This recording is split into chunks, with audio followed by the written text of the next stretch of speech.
Welcome back to Off-Grid on Trail. This time the journey has brought us to Colorado, where we're exploring some of the most incredible ruins to be found in the continental United States at Mesa Verde National Park. And we go late into the night to find camp in the Canyon of the Ancients.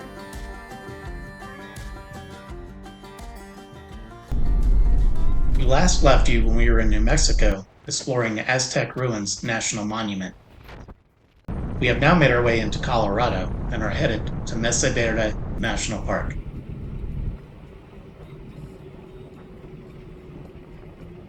Making our way north, we were enjoying the scenery and all of the sights.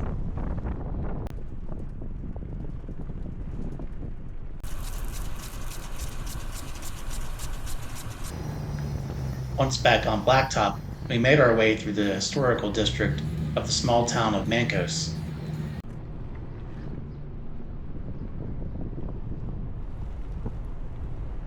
I always loved the character of these downtown districts and all of the unique shops and restaurants that to be found here.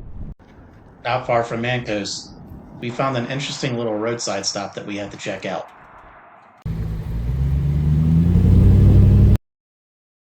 The entrance to Mesa Verde National Park lets you know you have arrived somewhere special. Not only with the monuments that were right out front, but just the view from the entryway.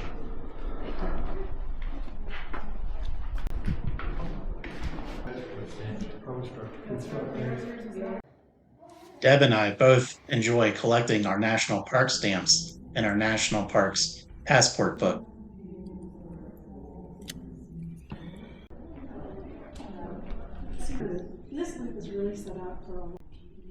We spent some time examining all the exhibits and learning about the area. Some of them were really impressive. I couldn't help but notice the realism and detail found on the displays.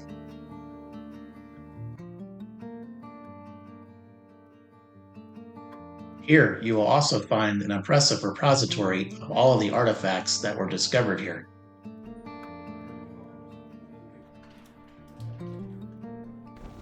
With a lot ahead of us to explore, we were off.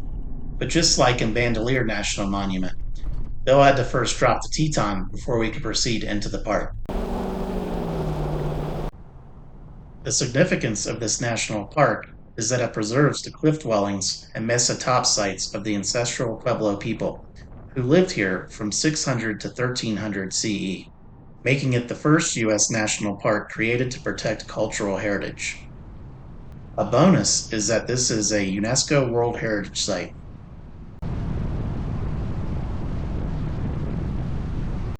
Although the area's first Spanish explorers named the feature Mesa Verde, the term is a misnomer, as true mesas are almost perfectly flat.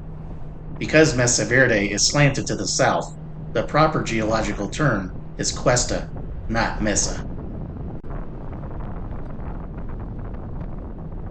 The elevation gain here is so significant that you can see another geological landmark. It's 45 miles. What Bill is referring to 45 miles away is what's known as Shiprock, which rises over 1,500 feet above the high desert in Navajo Nation back in New Mexico.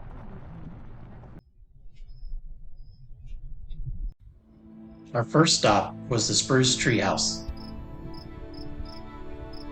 From here, you can view the third largest cliff dwelling and was constructed between about 1211 and 1278 CE by the ancestors of the Pueblo people. The dwelling contains about 130 rooms and 8 kivas, or ceremonial chambers. It's built into a natural alcove measuring 216 feet at its greatest width and 89 feet at its greatest depth. It is thought to have been home for about 60 to 80 people.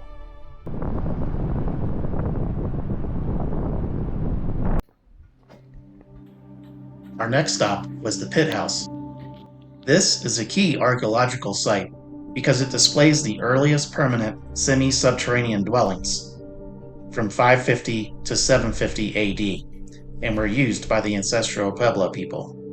These insulated earth-sheltered homes, often featuring central fire pits and wooden roofs, show the evolution towards later cliff dwellings. Navajo Canyon is situated at 7,000 feet. This might seem like a high place to farm. However, the southward slope of this plateau provides more sunlight and warmth, lengthening the growing season. The prevailing southwesterly wind also deposits rich sediment.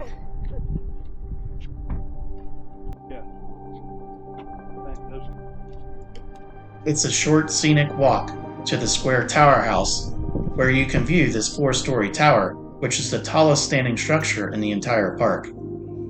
It features intact plastered walls, original roof beams, and painted murals, offering a glimpse of life between 1200 and 1300 AD.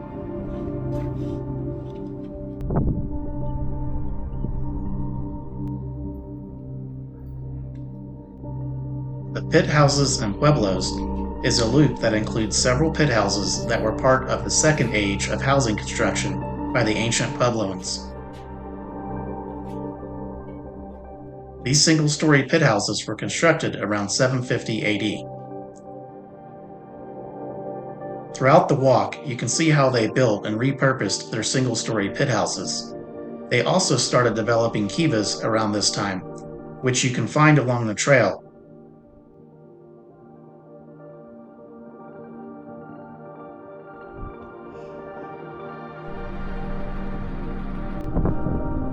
The Mesa top sites showcase over 700 years of ancestral Puebloan history, featuring pit houses, masonry villages, and sun temples, rather than just cliff dwellings.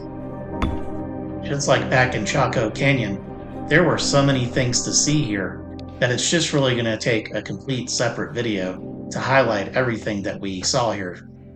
These were the ruins that we could access. Unfortunately, some of the larger ones that you can go see are required to have a guided tour only. These guided tours are paid and they're also seasonal, and we were outside of that window.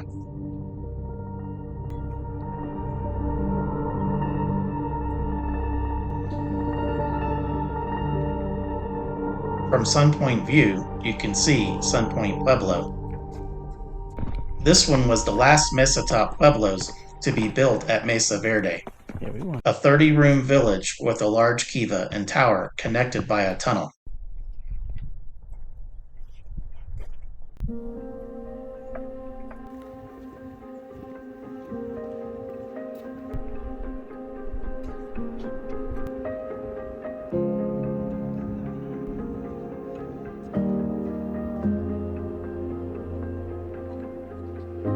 The more you looked at the cliffs, the more dwellings that you would see.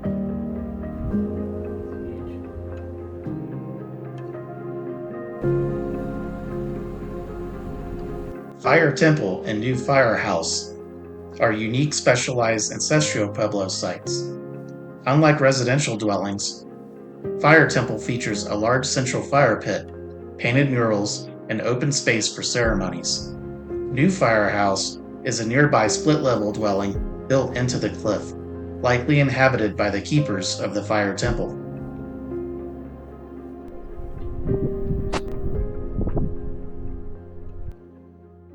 Sun Temple was likely a communal building that played an important role in the Cliff Palace community.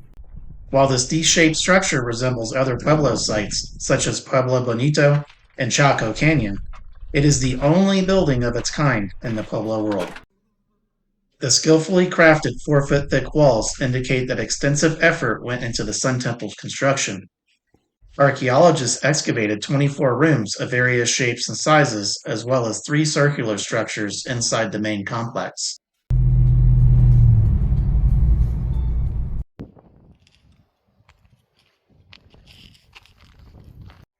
This is the largest cliff dwelling in North America. It features over 150 rooms and 23 kivas, tucked into a large sandstone alcove, serving as a significant social, administrative, and ceremonial center for its gradual abandonment in the late 1200s.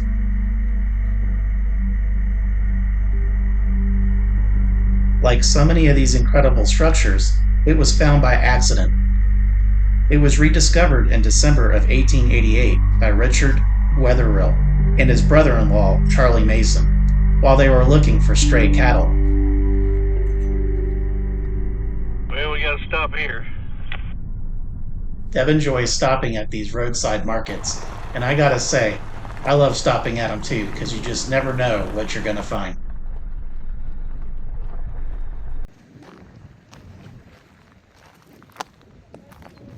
Hello.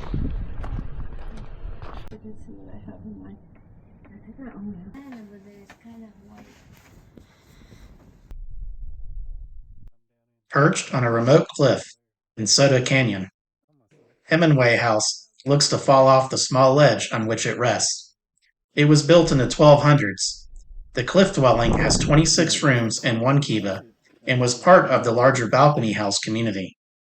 Hemingway House was named for Mary Towson Hemingway, who funded the first scientific archaeological expedition in the Southwest. She never visited Mesa Verde, but she helped protect ancestral Pueblo sites throughout the region. We had seen just about everything that you could see here, minus the guided tours. And with sunlight fading, we were making our way out. That was until, you guessed it, we found one more thing to stop and see. There were a lot of walks today, but we were sure glad that we took the walk to this last outlook.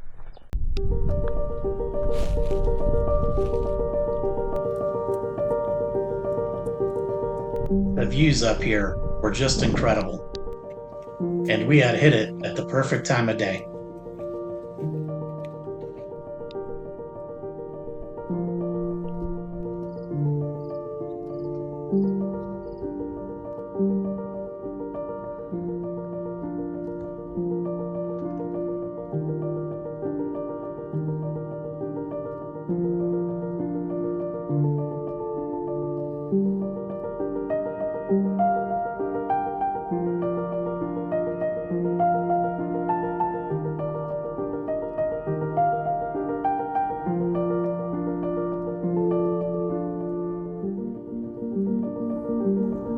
And remember Shiprock? We got one more look at it before we cast off.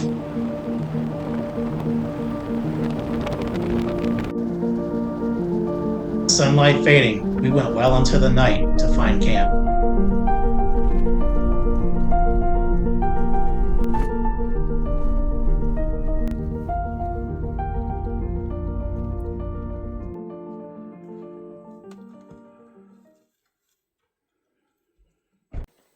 Once there, we set up quick and just enjoyed the fire before turning in for the night.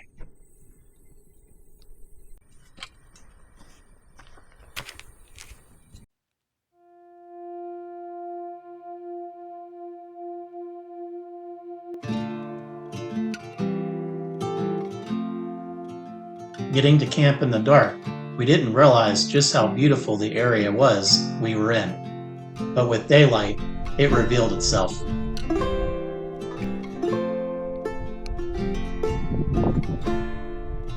We were camped in the Canyon of the Ancients. It protects the highest density of archaeological sites in the entire United States, featuring thousands of ancestral Puebloan ruins like cliff dwellings, Pueblos, and Kivas, alongside petroglyphs and other cultural sites. We were soaking in the warmth of the sun, making coffee, and Deb was working on her national parks book and her stamps for a little bit before starting to make breakfast. Yeah, very good. Yeah. Potatoes, steak. I'll take one. Yeah, it's got steak and eggs and tomatoes and... We had some leftover tortilla meat from the night before that Deb just included with the eggs, and it worked perfect. What do you want, a bigger one? I'm actually not that hungry after I ate. No, you're going to be hungry because... I ate so much last night. Deb was right. I was going to be hungry, and I had my share of breakfast tortillas for sure. We had been pushing hard, and we really liked the location we were in, so we decided to stay an extra day. And with that, Bill deployed the awning.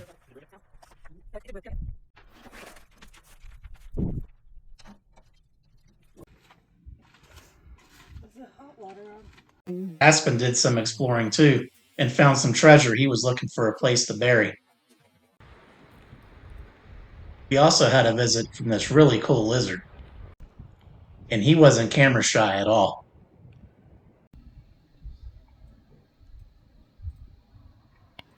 We took advantage of the downtime, and Bill and I decided to start working on videos, getting caught up on our video editing. Yeah. The timing of this camp was perfect. We had been doing a lot of exploring in a lot of places, and it was nice to just sit for a day at camp and just enjoy the views and unwind. We all also got some much needed showers while we were here, with the shower annex on the Teton.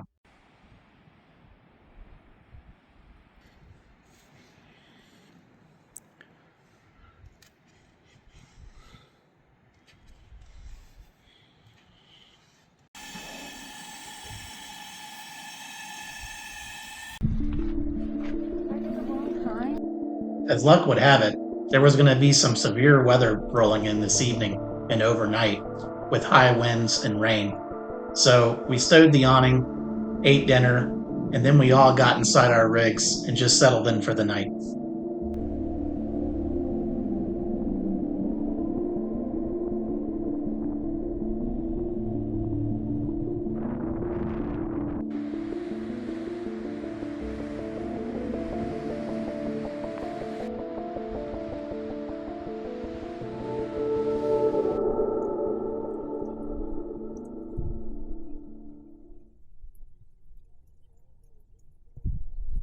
The next morning, the wind and rain had stopped.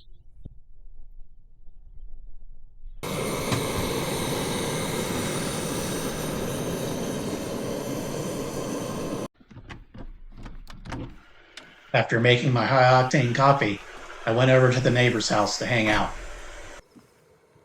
After slow rolling this morning, we were looking forward to getting back on trail and continuing this epic journey.